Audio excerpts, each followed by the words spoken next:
هلا وبنات، شلونكم؟ شخباركم؟ إن شاء الله كلكم تكونون بخير.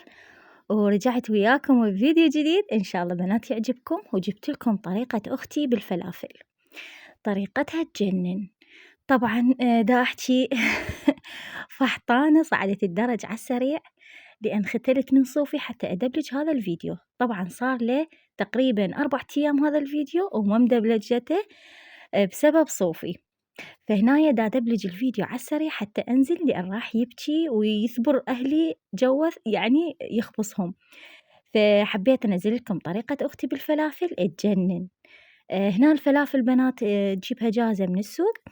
ضافت لها بيضاية وراشي، بعض الدول يسموها الطحينة، وقليل من البيكنج باودر، وهنايا ضافت الملح حسب الرغبة.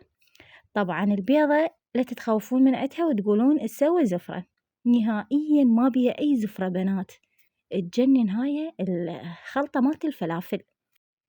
وهنا بلشت تخلط كل المكونات.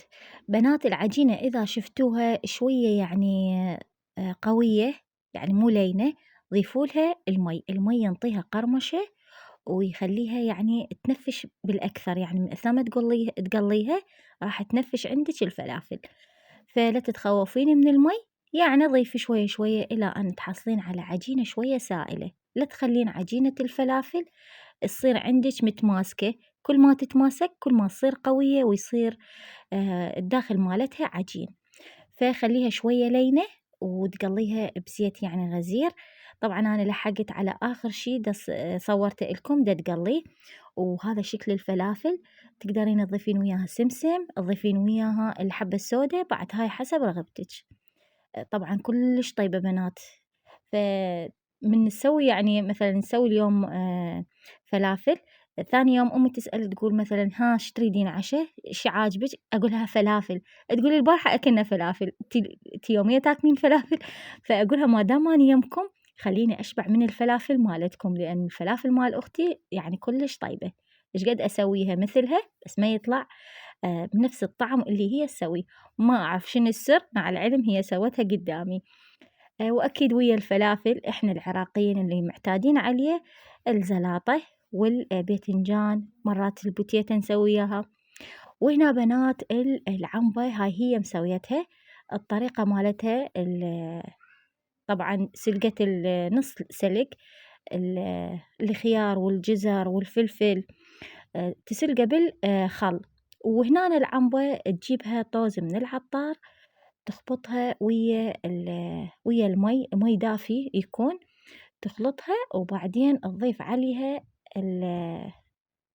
الطرشي أو الشغلات اللي سلقتهم بالخل تضيفهم على العنبة.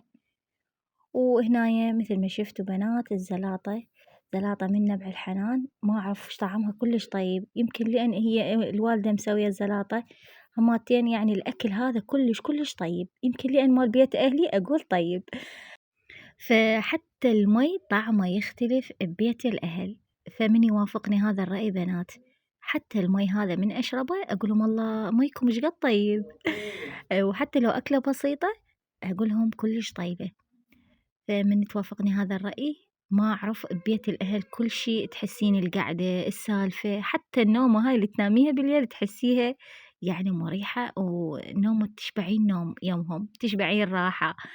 فهنايا بنات أحلى شي هي هاي القعدة، من كلهم ينجمعون، إخوانك وأخواتك والوالد والوالدة، ربي يحفظهم ويحفظ إن شاء الله أحبابكم بحق محمد وآل محمد.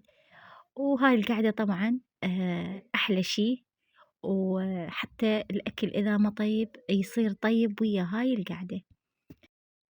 ها بنات قبل لا أنسى شي، طبعا بيت الأهل حتى سمن شوية نسمن، نخرب الرجيم، نخرب الأكل مالتنا، لأن هنا الولد من يرجعون بالليل كل واحد يجيب وياه فتحلة ناكله، وهذا اللي يجيب كريب أو داطلي أو زنود الست، يعني هاي الشغلات. فأقول لهم غيرت الرجيم مالتي، غيرت الأكل مالتي، أنا طبيعة الحال ما أكل حلا بالليل نهائيا، فمن أجل بيت أهلي ويا هاي اللمة والجمعة أنجبر آكل. ولهنا بنات راح أترككم في أمان الله وحفظه، ومع ألف سلامة.